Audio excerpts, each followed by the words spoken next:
Lopot wis. Liyane iki nindone liyane tabrak motor kok ora piye wis. Kari sebuduwe. Diandrong brengos kae mentongok. Jenggot kae mentongok. Cekelen getikenane Kang kae masalah. Lanangane endi ae Kang? Nah, ketika ya roh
kowe aja kagem patakan.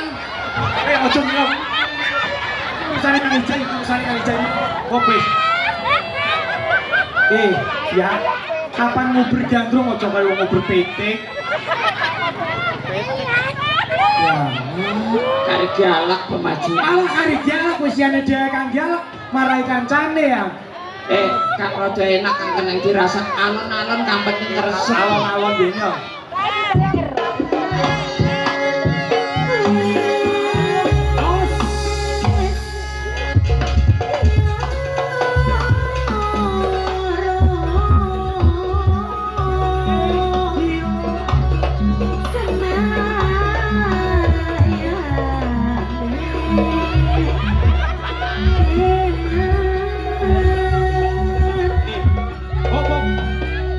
Gandrung di Paju Mapan.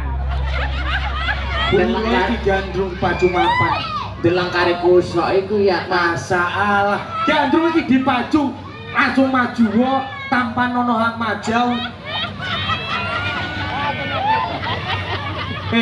Delengan kancane kok kaya patung.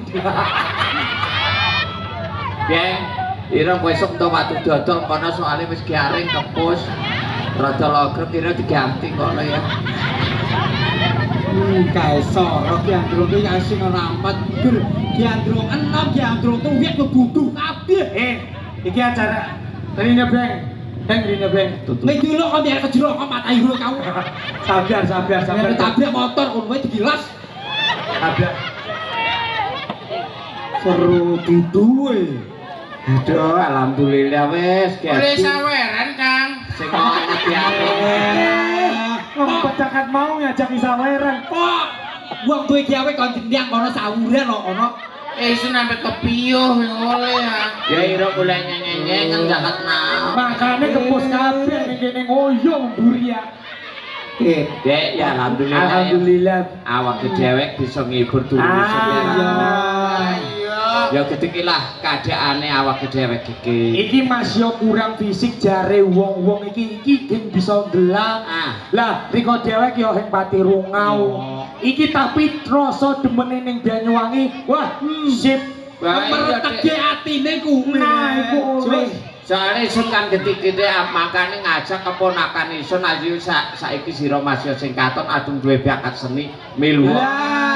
Soale Banyuwangi iki wis terkenal sampai Hong Kong, sampai Arab dek yo, ujung wetan golongan Mimika Jakarta iku wis ono ikawati. Kabeh Gandrung Ikawangi. Nah, Ikawangi ikatan kesenian teko Banyuwangi. Gandrung Banyuwangi wis dadi lestarai. Sing oleh pandang bulu. Ya. Sapa-sapa kang kepengin belajar